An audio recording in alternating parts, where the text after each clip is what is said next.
e eu caí nessa cerca, só que eu caí nos arames. E mais um livramento de Deus ali naquele momento. E tinha um surfista que era bombeiro, tinha trabalhado como bombeiro, e ele tinha algumas experiências como primeiro socorro. E eu já estava ali agonizando, entrando em convulsão, porque no primeiro momento eu apenas apagou e eu só ouvi o barulho da carlota, do carro e muito barulho de lata. Ele praticamente desapareceu. Fechei os olhos, acordo eu no hospital com meu pai assim,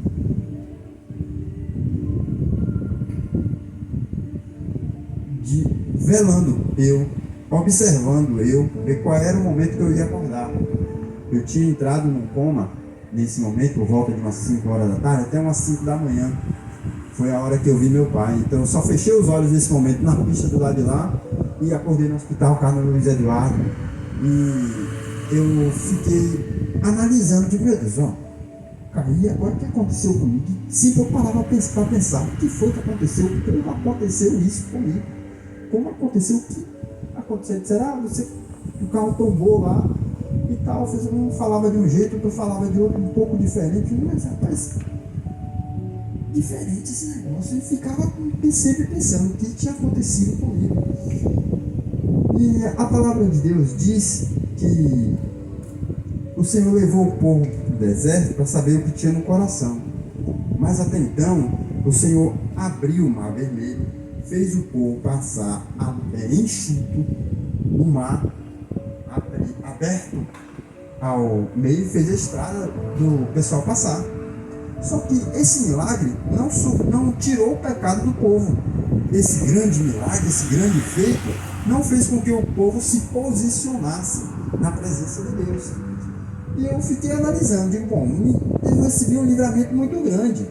E muita gente diz assim, rapaz, você tem que fazer, você tem que temer agora o Senhor mesmo, agora você tem que andar na linha.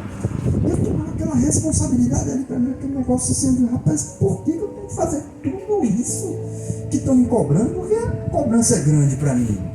E eu ficava, meu Deus, os dias foram passando e eu não fui me achando digno de ter toda aquela cobrança. O povo, as pessoas se uniram e diziam, rapaz, você recebeu um livramento, viu? Rapaz, talvez se apruma agora, viu? E, gente, eu não era flor que se cheire, mas eu queria os caminhos do Senhor. Foi quando eu terei 18 anos, nessa época eu tinha uns 18 anos, quase 19 anos, mais ou menos. E estava querendo me aprumar, querendo me consertar diante do Senhor e também dos homens. E as pessoas me cobravam ali, eu disse, rapaz, mas porque quando eu era menor, eu tomei tanta porta na cara por evangelizar, por estar com meus pais, por estar junto com o pessoal. E esse povo fica me cobrando assim. Ele não se olha, não. Cada um não olha para os passos de si próprio, não. Só olha para o meu. Aí fiquei pensando, meu Deus, que isso? O que eu faço? Aí esse me perguntava, Senhor, por que eu não mudei como o povo me cobra, como as pessoas me cobram, como ao redor em mim me cobra? Por que eu não mudei? Senhor, será que eu preciso de uma experiência maior contigo? O que eu preciso, Senhor? E me perguntava dessa forma. E só que isso, eu não fazia um questionamento direto com Deus, com o Senhor, porém, esse desejo começou a arder no meu coração. Eu quero algo novo, Senhor. Cheguei até a pensar assim, se Jesus pôde descer do céu, veio do céu à terra, e é o nosso referencial, viveu o que viveu, mas ele sabia o que tinha lá no céu. E aí eu fiquei pensando, Senhor, olha só a audácia que saiu em meu coração. E o Senhor não fez muito diferente. Uma certa vez, um pouco mais depois, se isso foi em 2003, então em 2011, então olha para você ver, quase 10 anos depois. Então eu estou em casa, meus pais estavam tomando café na cozinha, eu fui até eles e disse, pai, mãe, hoje nós estamos no ano de 2011, eu eu quero dizer a vocês que se o inimigo vai querer me matar nesse ano de 2011, mas se os médicos disserem que eu estou morto, não me enterrem, porque eu não vou morrer. E aí, passou, esqueci, eu tinha falado, o tempo passou. Quando chegou no dia 18 de novembro de 2011, mesmo ano que eu tinha falado, eu vim de moto de Porto Seguro para cá, tinha comprado uns parafusos, inox, e tinha um colega meu desde a infância que estava começando a trabalhar de mototáxi também, e a gente já caminhando junto, e a gente sempre andava se experimentava as motos, a potência da moto, todas as duas tinham a mesma potência, só que eu usava álcool, que tinha uma explosão menor, e ele usava sempre a gasolina, com a explosão maior. E eu usava também a experiência que tinha com pilotagem. Era um pouco maior do que a dele. E aí a gente andava sempre se experimentando. E eu falei, comprei os parafusos, vamos colocar na moto. Aí ele respondeu comigo acelerando, e saiu de lá do centro, da rua de trás de Sapolândia. Quando chegou no quebra-mola, próximo ao quebra-mola, eu pensei, se ele for pro canto, eu vou pro meio. Se ele for pro meio, eu vou pro canto. Independente, eu vou passar dele aí de qualquer jeito. Não vou folgar o acelerador de jeito nenhum. E assim fui. Ele foi pro canto e eu disse, então eu vou pro meio. Mais próximo, ele foi pro meio. Disse, então, agora tá pertinho, eu vou no canto e passo dele. Nesse cálculo, eu cheguei mais perto, fui no canto para passar dele. Ele também foi no canto, nos últimos milésimos, e freou. Eu não tive outra alternativa senão bater na descarga dele, a minha perna bateu, foi para trás. E eu fiquei, chegou os paramédicos, as pessoas da ambulância. Estava bem no final do ano, era tempo de lançar a SAMU aqui na cidade. E a SAMU não tinha chegado ainda. Estava apenas a ambulância. E o pessoal, eles estavam despreparados. Queriam me levar no colo para o médico. Disse assim, vamos porque o médico está esperando. Eu disse, minha perna está quebrada, que isso? Aí ele, não tem marca não, vamos assim mesmo, vamos embora. Eu disse, não, pega aquele compensado ali. Peguei o compensado, coloquei minha perna em cima. E eu sabia que tinha que mobilizar a perna, mas não sabia como. E aí deixei a perna lá dobrada e nesse momento a notícia em Cabralha corre rapidinho, sempre corria rápido, notícia ruim aqui. E aí imediatamente já estava minha mãe lá na SAMU, antes mesmo de eu subir, já estava lá, a notícia tinha chegado na Sapolândia e esse acidente foi na escadaria da prefeitura. E eu fui, ela subiu e foi comigo na ambulância e fomos até o hospitalzinho aqui, esse hospitalzinho de base. Aí chegou lá, uma pessoa foi pegar na minha perna, vai fazer o que aí? Aí o outro disse, não, ele é médico, mas cuidado, hein? Aí eu me levaram, mobilizaram a perna de forma correta e levaram para o hospital. Lá na mesma tarde, já tinham colocado a gaiola, um monte de ferro na minha perna. E eu disse, rapaz, isso aqui, mais uma vez eu me acidentei de moto, né? Primeira vez que me acidenta assim de moto, veio, né? Primeiro foi o carro, me coma, e agora de moto. Mas assim, eu vou pagar essa moto e vou trabalhar de mecânico. Não vou trabalhar mais de moto que mototáxi não, vou trabalhar de mecânico, é mais seguro. E aí fiquei nessa expectativa. Combinei, fiz o projeto com meu pai, eu já estava lá esperando a alta, que já tinha suado na enfermaria que eu iria ter alta no dia seguinte. Eu disse, glória a Deus, então tá bom. Então vamos fazer isso, eu vou comprar peça, eu coloco, ganho a mão de obra da peça e ganho também o valor das peças. Assim projetamos. E de repente eu comecei a ficar tonto, e eu não conseguia mais nem ficar sentado, de tão tonto que eu ficava, não tinha mais a noção de que era lado A, lado B. E eu comecei a vomitar, fui vomitando. Eu percebi, contando só o que eu passei, fora o que aconteceu do lado de fora, que da parte dos meus olhos para lá, eu já não conseguia enxergar mais. Eu ali estava naquela agonia, até que deu uma falta de ar tão grande, que eu disse, meu Deus do céu, será que ele vai morrer? Eu nunca gostei de julgar eu. Sempre gostei de julgar como a segunda pessoa, que para mim ficou mais fácil fazer isso. Tentar a forma mais justa dessa forma. E eu disse, será que ele vai morrer? De repente parou tudo. Antes de tudo parar, a correria cá do lado de fora estava assim. Ele parou, corre daqui, leva para a Unimed, pega daqui, chega meu irmão que era motorista da ambulância e já tinha muitas experiências, alguns anos de experiência, e já tinha ouvido falar muita coisa. E uma das coisas que ele ouviu, que doeu muito o coração dele, onde ele chegou a pedir ao Senhor, a conversar com o Senhor, foi na hora que o médico disse assim, Júnior, eu sei que você já caminha conosco há muito tempo, há algum tempo, mas tocou no ombro assim, prepara a sua família. No coração do meu irmão cortou, ele disse, meu Deus, ele disse, Jesus, Deus, todos os deuses, Senhor, quero pedir ao Senhor. E a forma que ele tinha de falar, ele falou assim, disse, Senhor, traz meu irmão de volta, porque nós éramos muito amigos, e não só irmão, mas era muito, muito chegado mesmo. E aí ele disse, traz meu irmão de volta, e ele teve um momento com Deus.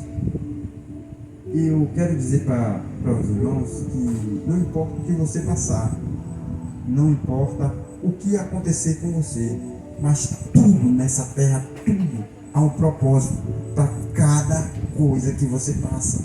Cada livramento que você recebe, outra pessoa é restaurada ali na frente, porque o Senhor faz do jeito dele, da forma dele e quando ele quer. Meu irmão conversou com Jesus, se posicionou de forma diferente e com isso eu estava sem ar. Eu disse, Senhor, será que ele vai morrer? E aí as coisas tudo parou. Quando parou, eu percebi que eu não tinha mais direito de nada. Acabou, tinha finalizado todos os meus direitos, todas as minhas reivindicações, tinha acabado de parar por ali. Perdi o amor de pai, de mãe, sede de surfar, meu Deus, acabou também. Tudo, até a moto, que tinha muita vontade de pagar ela, acabou, já tinha chegado um decreto, a moto é quitada, você não faz mais parte dessa terra. Continuei calado, então vou ficar aqui para ver o que vai acontecer. Tudo escureceu. A última palavra que eu ouvi foi meu irmão dizendo, Nenê. Aí eu abri o olho, regalei, vi ele não falou nada e eu continuei olhando para ele. Escureceu, apagou e eu não vi mais nada. Estava olhando bem forte e apagou. Virou escuridão. Eu fiquei quieto ali. Aí ele me...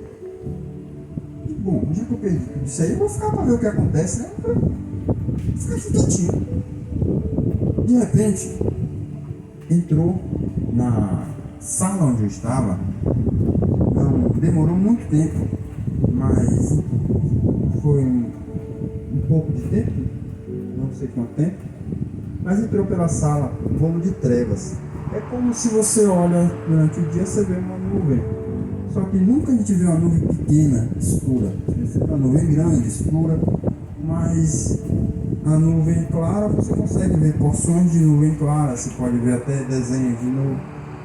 Apareceu uma nuvem e entrou na sala uma nuvem, só que a nuvem era escura.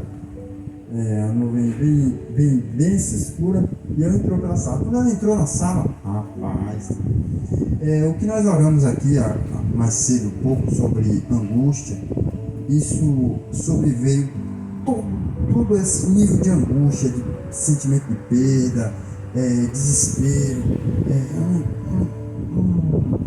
algo muito ruim, constrangedor no coração. Tudo que tinha de ruim, que eu já tinha visto e ouvido na minha vida, veio junto com aquela nuvem, só que muito mais. Não foi só tudo que eu já tinha visto, foi muito mais forte e intenso. Ela veio e entrou pela sala. Eu disse, rapaz, ficar quieto aqui fazer o quê? Correr pra onde? Não tinha outra alternativa, só tinha que ficar quietinho e calado ali. Fiquei e a nuvem entrou pela sala.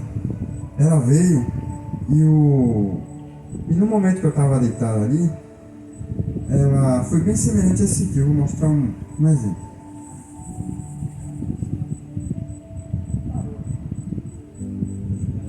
Ela parou a meio metro da minha cabeça, meio metro dos pés e 1 metro de altura. Era uma visão que eu poderia ter para me contar isso aqui agora. Ela veio e parou aqui, depois ela desceu devagar e depois fez assim, ó. Por completo, me apalpou de corpo, alma e espírito ali.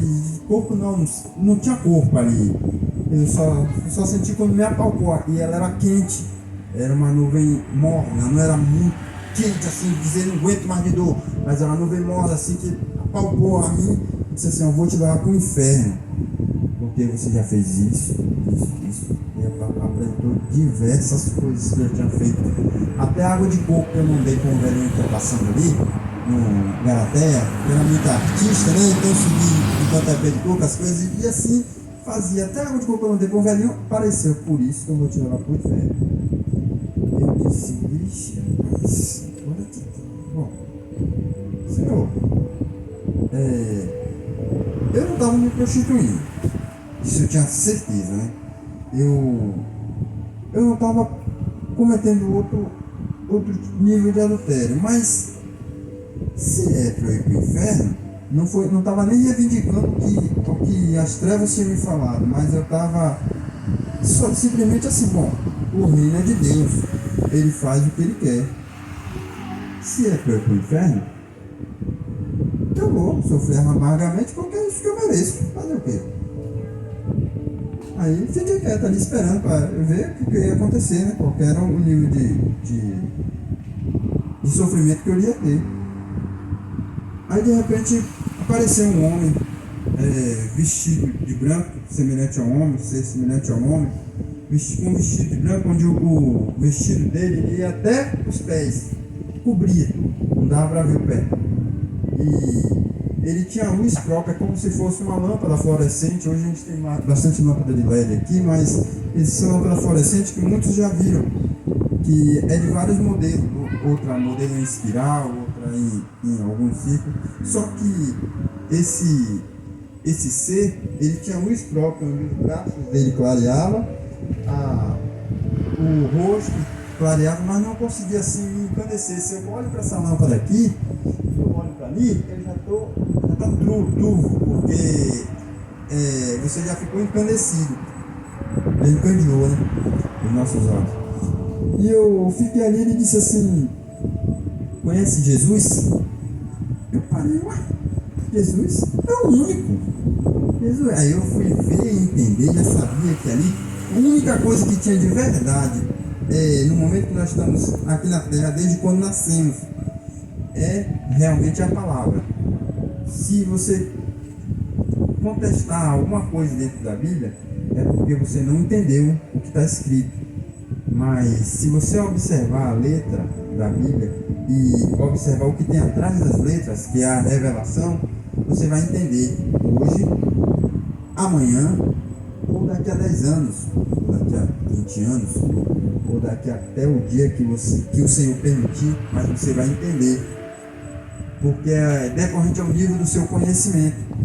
E esse aqui é o único livro de verdade, o único livro que tem a verdadeira verdade, para que a gente se espelhe, que a gente possa se espelhar e que a gente pode viver cada comando, cada situação daqui da Bíblia. Tudo quanto é exemplo que você conseguir pegar daqui da Bíblia e trazer para sua Bíblia, para sua vida, no cotidiano, no dia a dia, é bem-aventurado o homem, a pessoa, o ser humano que consegue fazer isso. Então eu entendi que o único livro, a única situação de verdade que tinha era a Bíblia. Eu disse, então ele é o único. Para mim, com essa única palavra, é a palavra que eu consegui resumir, que foi a graça do Senhor ali que me deu para me entregou essa palavra para eu responder se eu conhecia Jesus. Eu já estava dizendo tudo. É o único de abrir os 7 selos, o único de Cordeiro Santo, o único digno de ser chamado Filho de Deus, Filho legítimo, primogênito. E já estava dizendo tudo com essa única palavra. Então a resposta foi só assim: é o único. Foi a resposta que eu dei para ele. E eu não precisava falar muita coisa, só com essa palavra já estava dizendo muita coisa. E ele falou, vem comigo, ele falou assim, eu estava de pé caminhando com ele, mas não fiz esforço nenhum, nem como se fosse num videogame que alguém para jogar, a gente aperta um botãozinho, a gente mexe o seu próprio dedo para que o personagem se movimente. Não, mas aí eu não fazia esforço nenhum, só que eu só poderia mudar a situação se fosse autorizado.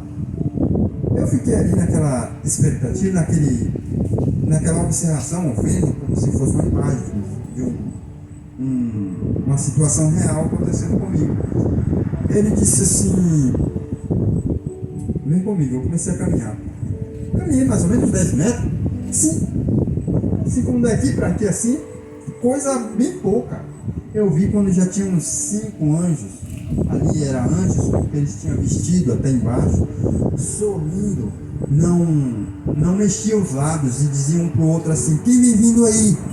Aí o outro é lindo, gente, porque eles rastejam os pés e festejam aquele clima de festa assim, não faz movimento assim no corpo, não faz não, mas eles rastejam e festejam. É uma festa assim, você vê que é um clima de festa, pude ver que era um clima de festa e continuava assim rastejando e dizendo assim, quem vem vindo aí?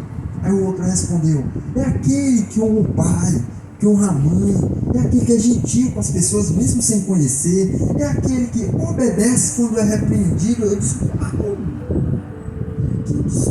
bom, eu não vim aqui para ouvir elogios do Senhor, eu quero aprender.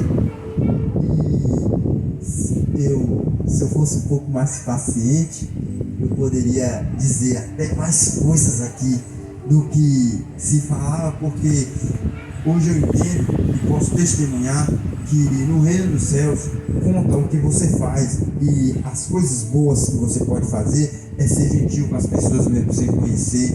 E isso é real porque eu vi, eu sou testemunha vivo, fui e vi. É importante você honrar pai e mãe para que prolongue os dias de vida seu aqui na terra, mesmo quando os seus pais ou pai ou mãe já estejam numa idade avançada, onde alguns podem olhar, mas meu irmão não vai, mas minha irmã não vai, ela pode ir lá cuidar dele, eu estou trabalhando, tá? Não, se você separa o seu tempo para ir, você separa o seu tempo para cuidar, você está honrando, e isso conta nos céus, isso conta. E ele disse, é gentil com as pessoas mesmo sem conhecer. Gente, a gentileza aqui na terra, enquanto você puder e tiver a oportunidade de fazer gentileza, faça, porque no reino dos céus está formando um novo nome.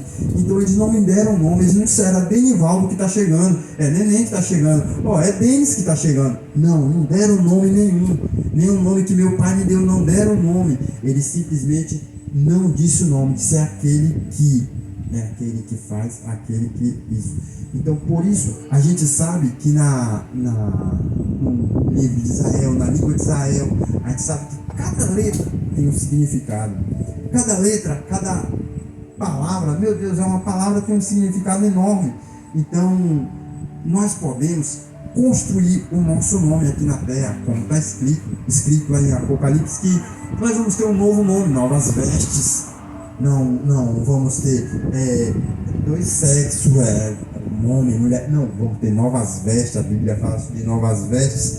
Então vamos ser uma nova criatura na presença de Deus. Então esse nome é feito aqui, cada um na sua área, cada um num dom que foi te dado, que foi entregue a você desde que você nasceu. Então Deus faz isso conosco. E Ele me mostrou algumas outras coisas, com a vida particular de um apóstolo.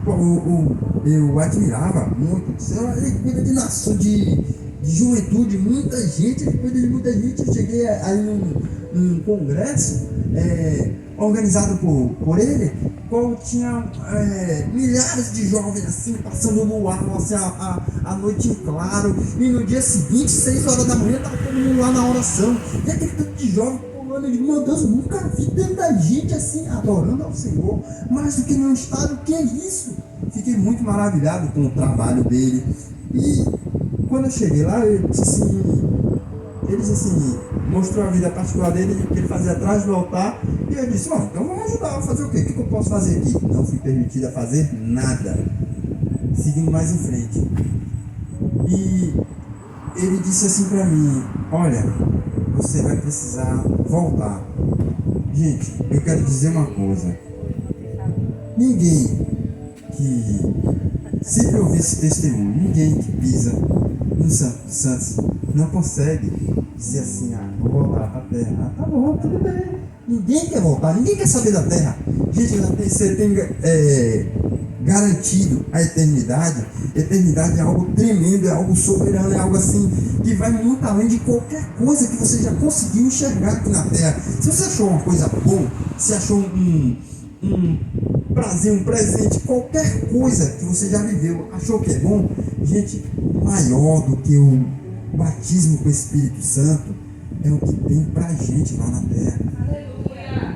No céu, na terra santa, nova terra santa, a qual nós vamos pisar, a Nova Jerusalém. Então, nada se compara aqui na terra, nada. E eu, como não fui permitido fazer nada, eu fui seguindo em frente. Apareceu uma figura de autoridade. Como ele disse que eu precisava voltar, eu disse, bom, eu já vi aqui e vi demais. Sei que o que eu vi aqui e estou vivendo é algo muito mais real do que qualquer outra coisa na terra. E sei que o inimigo da minha alma, das nossas almas, ele já enganou Adão, enganou a Eva. Antes de eu nem pensar em nascer. Agora já nasceu milhares e milhares, bilhões e milhões de pessoas. Ele está muito mais experiente. Será que ele não vai me enganar? Não custa muito, então sei o que eu posso fazer, Senhor Deus. Eu não vou cessar de falar a tua palavra. O teu amor está aqui, entranhado em mim. Isso é certo, eu não vou desistir por nada em nome de Jesus. Eu quero a tua graça, a tua cobertura sobre minha vida para que eu não desista, não aconteça jamais eu venha falhar no meu propósito. Eu tenho muito medo de falhar no meu propósito. E o Senhor tem uma forma, mas eu quero te pedir, por favor, me dê um corpo que tem regeneração bem rápida, porque o inimigo vai querer me matar, vai querer me tirar da terra. Não, que ele vê que ele não consegue me enganar, ele vai querer me tirar da terra. Nossa Deus, vamos aqui, que aqui tem uma família que tem uma carne bem boa. Bom, vamos lá. Vou lá num lugar, olha, gente. Parece isso aqui, ó. Gente, parece isso aqui. Tava chovendo no dia. E chegamos nesse lugar, era uma roça. Se fosse uma roça, um sítio. E tinha uma descida assim, ó, subidinha. Não muito íngreme igual daqui, parecido. E na chuva eu não senti o efeito da água no meu corpo. E eu fui, me deu um líquido pequeno, como se fosse um experimento, uma amostra de perfume. Ele faz pequenininho assim. Ele me deu, eu aqui peguei e disse, tá bom. Tomei o líquido para tomar pau. Tomei o líquido. Ele falou assim, vamos tomar esse líquido aqui e nós vamos empalhar. Eu virei o líquido e tomei. Deitei lá e fechou. Aí eu pensei, será que eu já posso abrir? Ó, eu vou abrir. Olha no hospital. No hospital com o Irani, a esposa do pastor Ediraldo, que era colega de mototáxi meu. Aí ela disse, Nenê, Sou eu, Irani, a esposa do pastor Diraldo, lembra de mim? Eu olhei para ela e disse: sim, eu estou oferecendo? Eu estou oferecendo? Porque eu já imaginava, gente, veja só, se eu havia profetizado que eu iria ficar em coma e que não me enterrasse, e que eu iria ficar em coma não, que se os médicos, o inimigo ia querer me matar, mas que não me enterrasse, então eu sentindo um cheiro de sabonete dela, eu disse: então eu devo estar deitado aqui, eu devo estar só a camisa, porque eu estou aqui, no mínimo aqui uns dias eu tenho aqui. Tinha 4 dias. Aí ela: não, você não está fazendo. E aí ligou para cá, soou a notícia, onde contagiou no momento o qual eu tinha entrado em dificuldade, dado grande trabalho aos médicos e toda aquela falta de ar. A médica virou para minha mãe e disse assim: olha, o que aconteceu com ele foi uma embolia pulmonar. Nesse caso, a cada 100 volta. E quando volta, é com sequela.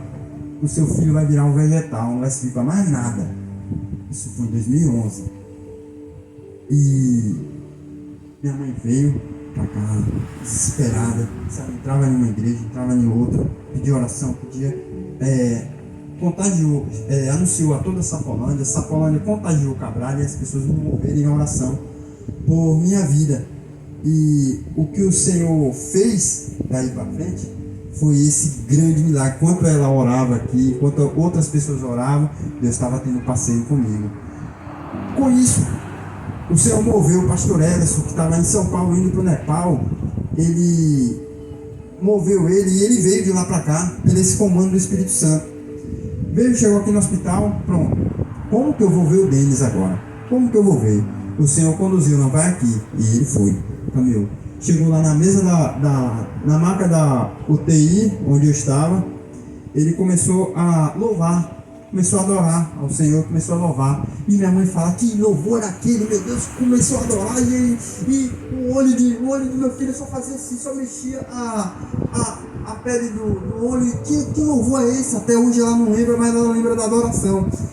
O meu pastor Everson, ele por caminhar comigo, me conheceu e nós lutando por esse nível de santidade. Quando eu conheci o pastor Everson, vi que ele queria santidade, eu digo: é isso que eu quero, é isso que eu quero.